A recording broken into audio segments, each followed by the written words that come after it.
নমস্কার বন্ধুরা, আমি দিদুন কিচেন থেকে বলছি। আমি প্রথম চ্যানেল খুলছি, আপনারা একটু পাশে থাকবেন, সাপোর্ট করবেন, লাইক শেয়ার করে দেবেন। আজকে পাতলা ঘরোয়া মটনের ঝোল করছি আলু দিয়ে, একটু দেখতে থাকুন, ভালো লাগবে। কুকারে প্রথমে মাংসটা নিয়ে তেল নিলাম, তেল দিয়ে একটু নুন দিবে, হলুদ দিলাম, দিয়ে একটু ভালো করে ম্যারিনেট করে মাখিয়ে নেবেন।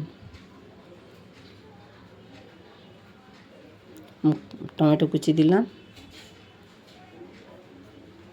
মুখটা বন্ধ করে 4খানা সিটি দিবেন। কড়া বসালাম, তেল দিলাম, মটনের চর্বিগুলো আলাদাভাবে আমি রেখেছি,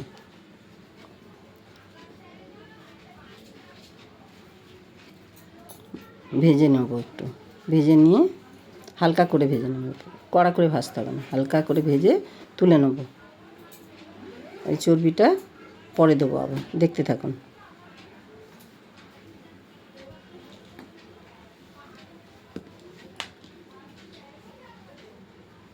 তেজপাতা, একটু গোটা গরম মশলা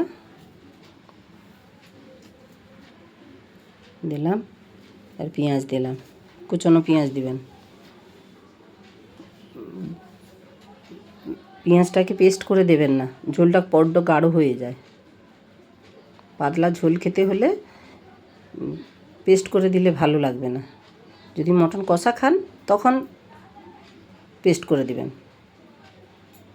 একটু জিরে দিলাম, আদা বাটা দিলাম,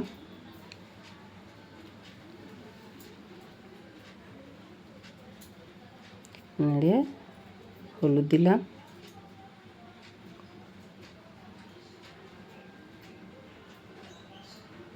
একটু ধনে গুঁড়ো দিলাম,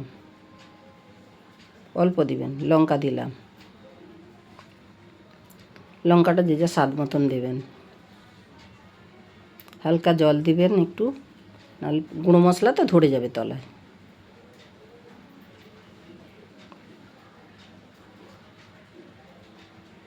একটু মিশিয়ে নিলাম, জানলাম, দেখুন তেল ছাড়তে আরম্ভ করছে।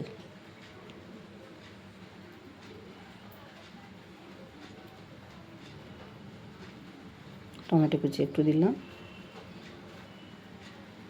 এবারে যে ওই এগুলো ভাজা ছিল চর্বিগুলো দিয়ে দিলাম, এখনই দেবেন। ওই তেলের সাথে মশলার সাথে চর্বিটাও কষা হয়ে যাবে।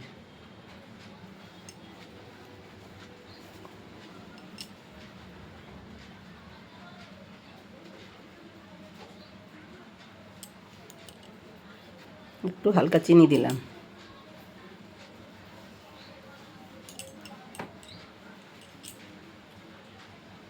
চিনিটা দিয়ে বেশি নাড়াচাড়া করবেন, বেশি কষাবেন না, ওটা আবার পুড়ে যাবে।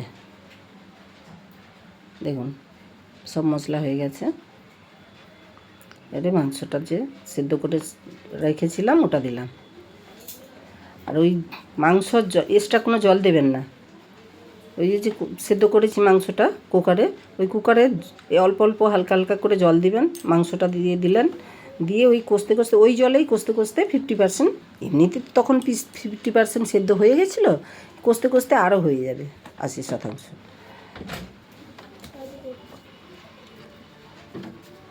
ওই সেদ্ধ করা ওই যে জলটা আছে ওটা কিন্তু অল্প অল্প দিতে থাকবেন, দিয়ে কষতে থাকবেন।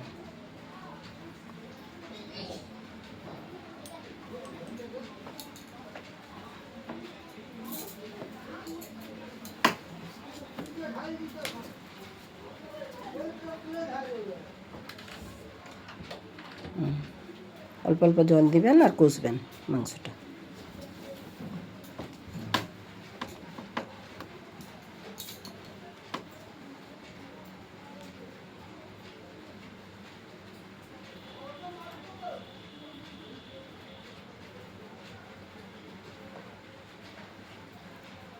পুরো জলটা এবারে দিয়ে দিলাম, এবারে শুকিয়ে নেবেন জলটা, কিন্তু এই জলটার সাথে মাংসটা কষা হয়ে যাবে। যদি আপনারা মটন কষা খেতে চান এইভাবে করবেন, একটু খালি দই দিবেন একটু, দিলে গ্রেভিও হয়ে যাবে। একটু টক দিয়ে দেবেন, এই সময় দিবেন, দিলে ওটা কষা মানে মটন কষা খুব অল্প টাইমে এটা হয়ে যায়, বেশি টাইমও লাগে না। অনেকে থাকে না যে মটন করতে গেলে অনেক টাইম লাগবে, আগে যদি এইভাবে সেদ্ধ করে নেন টেস্টও হবে আর তাড়াতাড়ি হবে।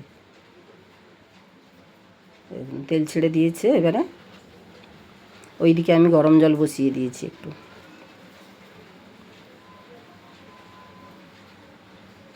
এই দেখুন তেল ছেড়ে গেছে, আলুটা ভেজে রেখেছি, এবারে আলুটা দিয়ে দেবো।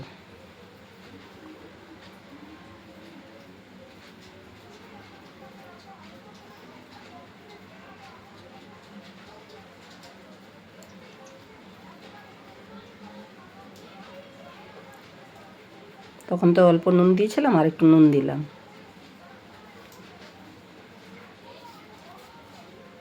দেখুন মাংস একদম শুকনো হয়ে গেছে, তার মানে মশলা একবারে কষানো হয়ে গেছে।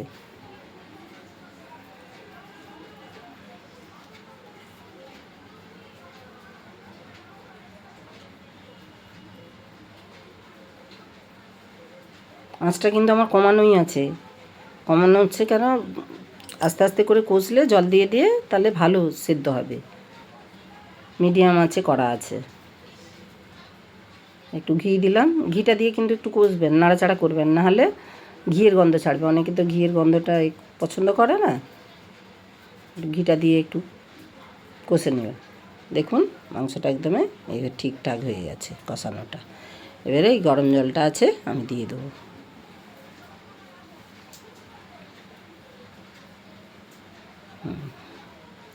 এবার 10 মিনিট ফোটালেই আপনার মাংস রেডি। গরম মশলা হালকা দেবেন, যে যেরকম পছন্দ মতন খান। দেখুন হয়ে গেছে একদম রেডি মাংস। চলুন খাওয়া দাওয়া হোক। একটু শেয়ার করবেন প্লিজ, নতুন চ্যানেল তো, আমি তো অত করতে পারি না, লাইক শেয়ার করে দেবেন প্লিজ।